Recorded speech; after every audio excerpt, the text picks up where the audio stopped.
O Senhor esteja convosco. Ele está no meio de nós. Proclamação do Evangelho de Jesus Cristo segundo São João. Glória a vós, Senhor. Naquele tempo, Jesus foi para o Monte das Oliveiras. De madrugada, voltou de novo ao templo. Todo o povo se reuniu em volta dele. Sentando-se, Jesus começou a ensiná-los. Entretanto, os mestres da lei e os fariseus trouxeram uma mulher surpreendida em adultério. Colocando-a no meio deles, disseram a Jesus: Mestre, esta mulher foi surpreendida em flagrante adultério. Moisés, na lei, mandou apedrejar tais mulheres. Que dizes tu? Perguntaram isso para experimentar Jesus e para terem motivo de o acusar. Mas Jesus, inclinando-se, começou a escrever com o dedo no chão. Como persistissem em interrogá-lo, Jesus ergueu-se e disse: Quem dentre vós não tiver pecado, seja o primeiro a atirar-lhe uma pedra. E, tornando a inclinar-se, continuou a escrever no chão. E eles, ouvindo o que Jesus falou, foram saindo um, a começar pelos mais velhos. E Jesus ficou sozinho com a mulher que estava lá no meio, em pé. Então Jesus se levantou e disse: Mulher, onde estão eles? Ninguém te condenou. Ela respondeu: Ninguém, Senhor. Então Jesus lhe disse: Eu também não te condeno. Podes ir, e de agora em diante não peques mais. Palavra da salvação. Glória a vós, Senhor. Meus irmãos e minhas irmãs, a liturgia de hoje traz uma constatação objetiva e direta da maldade que há no coração do ser humano. Obviamente, a primeira leitura extraída do livro de Daniel, em seu capítulo 13, é a leitura mais breve, a história mais breve da acusação de Susana, porque a história é bem grande, daria para ter pelo menos 5 minutos de leitura e chegaria no final e nós não prestaríamos atenção. Mas o desfecho dessa história se dá pelas paixões desordenadas que estão no coração do ser humano, de não dar conta nem dos seus próprios problemas e jogar nas costas dos outros aquilo que é nossa responsabilidade.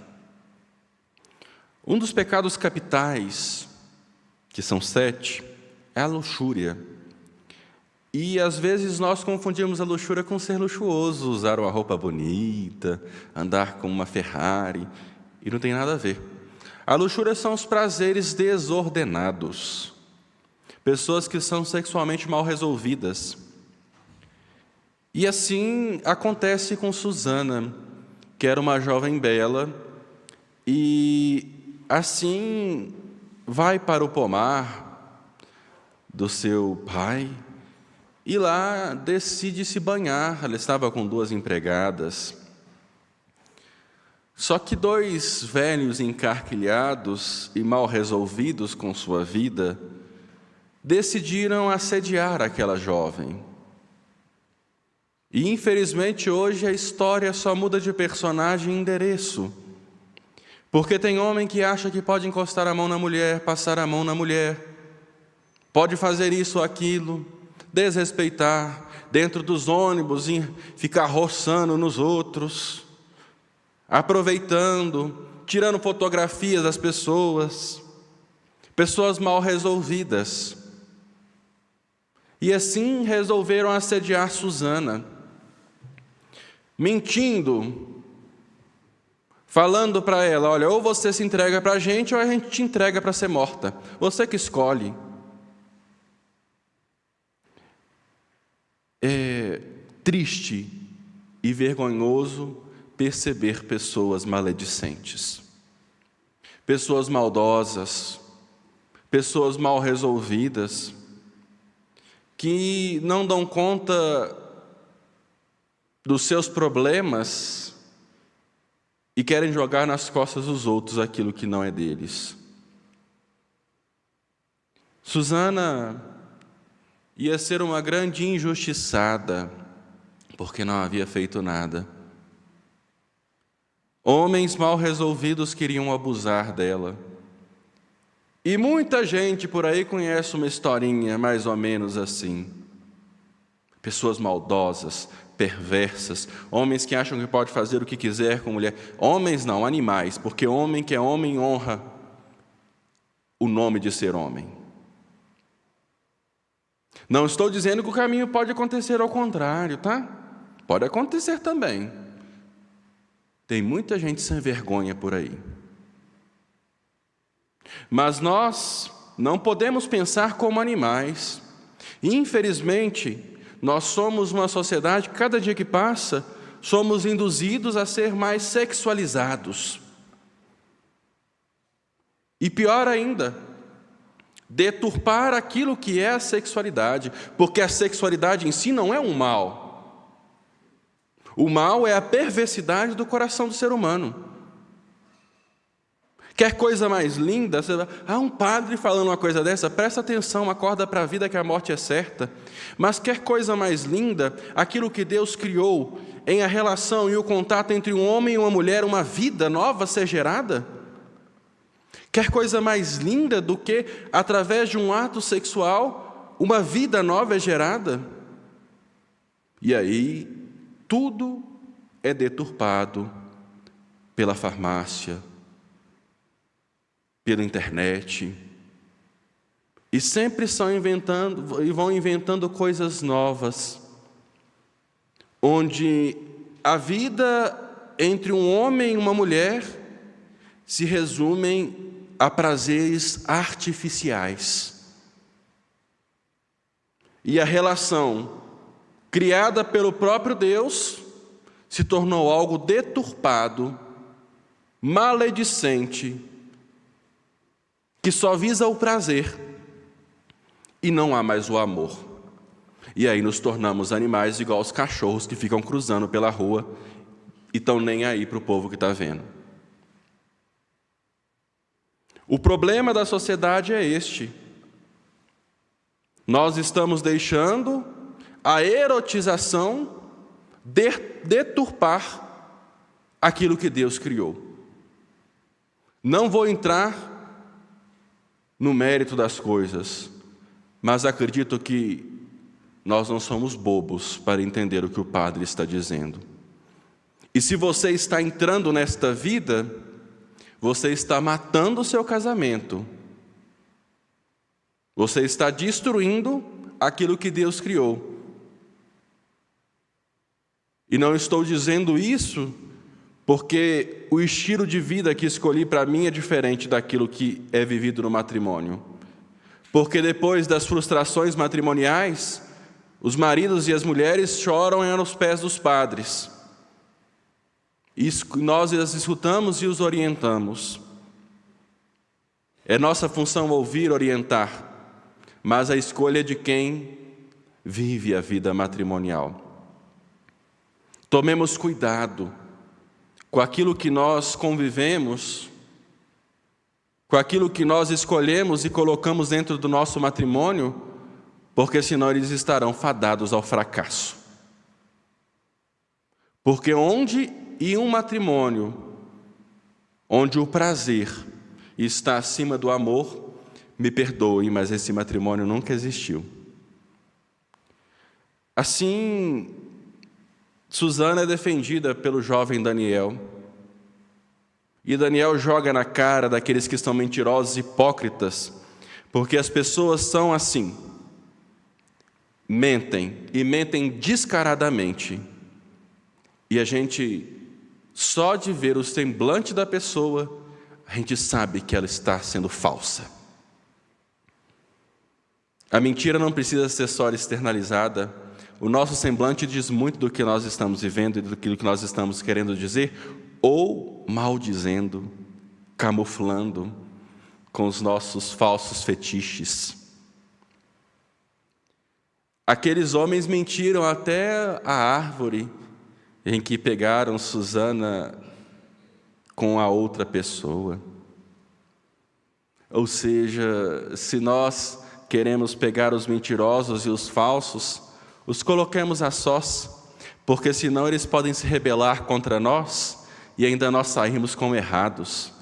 Chama a pessoa a sós, porque aí é tete a tete, é olho no olho, e quem mente não consegue nem olhar no olho da pessoa. Tomemos cuidado com esse tipo de pessoa, tá? Não andemos com esse tipo de pessoa. Cuidado. O Evangelho de hoje traz uma história já conhecida muito por cada um de nós, já muito conhecida. Olha que interessante. Jesus estava indo ao monte, foi ao Monte das Oliveiras rezar. E ainda de madrugada foi ao templo. E aí os homens, os poderosos da época, os que se achavam donos da lei, trouxeram uma mulher que foi pega em adultério, traindo o marido. Traindo. E assim, prestemos atenção, Jesus estava indo para rezar, mas aquela mulher certamente não tinha dormido naquela noite. Ela estava traindo o marido dela. E assim, os poderosos jogam aquela mulher diante de Jesus para colocar ele à prova. A arapuca era para ele, não era para ela não, ela só era o bode expiatório. E assim, ela foi pega realmente em adultério. E aqueles homens queriam saber se Jesus sabia realmente cumprir a lei de Moisés, para que, se caso ele não cumprisse, ele fosse junto com ela. Porque a lei era assim, a mulher que era pega em adultério, ela era apedrejada. E assim traz uma nova reflexão para nós hoje. Infelizmente, nós vemos pessoas que vivem uma vida na luxúria, em uma sexualidade desregrada, em um desrespeito no namoro, no noivado, e a vida infiel no matrimônio. Se você não consegue ser fiel à sua esposa, ou desde quando você namora, você não consegue ser fiel à namorada, é melhor não se casar. Porque uma falta de amor de um homem para com a mulher, ou vice-versa, destrói a vida de uma pessoa. É uma falta de respeito. Tem gente que quer permanecer casado com uma vida de solteiro. É o contrário daquela música de uma cantora sertaneja, Ana Castela, que está falando, eu estou ficando solteiro forçado. Tem gente que é o contrário, eu estou ficando casado forçado. Eu estou querendo viver um casamento, sendo que eu não consigo viver a fidelidade matrimonial. E outra coisa, o adultério não é só a relação sexual ou talvez um beijo. O adultério é muito mais do que isso. É olhar para uma pessoa e querer possuí-la, estando casado e estando casado. O adultério é aquelas conversinhas que a gente tem no WhatsApp, no Instagram, maledicente. Sem maldade. Mentira! Cuidado com o que você conversa, porque a conversa no WhatsApp, no Instagram, uma curtidinha recíproca nas fotos, naquele que eu acho mais bonito, naquela que eu acho mais bonito, é adultério no casamento. É adultério cobiçar a mulher do outro, o homem da outra. O adultério está na cabeça também. Porque as pessoas vivem somente querendo olhar o prazer, só pelo prazer. Olham para as mulheres achando-as bonitas. Achar uma mulher bonita não é pecado, mas o problema é que muito homem olha a mulher como objeto sexual para saciar os prazeres. E este é o problema do adultério, e vice-versa. Então tomemos cuidado com os nossos olhares, com os nossos pensamentos, com as nossas curtidinhas por aí, com as nossas conversinhas, porque tudo isso é adultério. Tudo isso é adultério. E olhemos para a postura de Jesus no Evangelho de hoje, porque assim como cantamos no canto de entrada, Deus é rico em misericórdia. E assim, Jesus agacha quando aquela mulher é colocada diante dele e começa a escrever. Porque aquilo que não é escrito em pedra, mas é escrito na areia, o vento leva.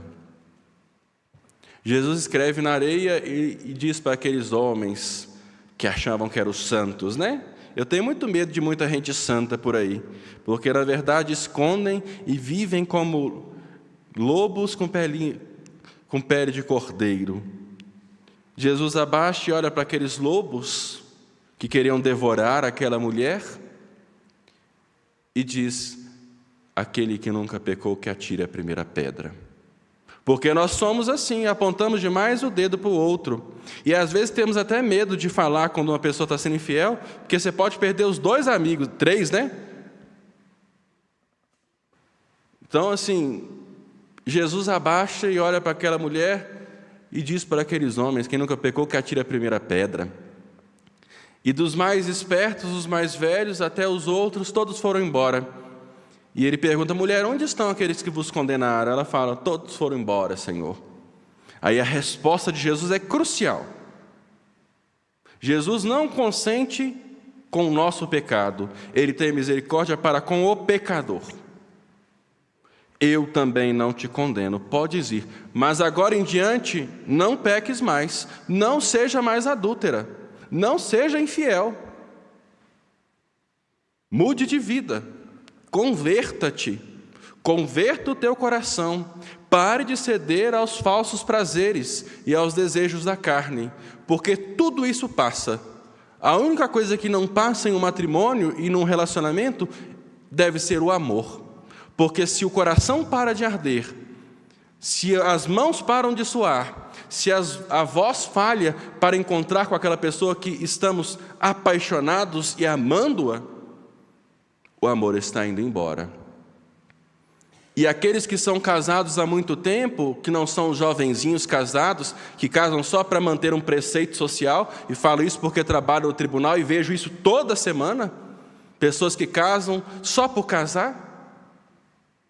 Quem é casado há mais tempo sabe que muita coisa no decurso do casamento vai perdendo sentido, exceto o amor.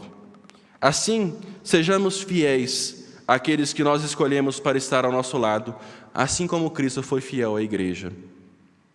Sejamos fiéis, porque de gente infiel, de gente mentirosa, de gente falaciosa, já basta o que tem, deturpando e destruindo a instituição mais sagrada que Deus fez, que é a família. Porque Ele mesmo, quando se encarnou, se fez família.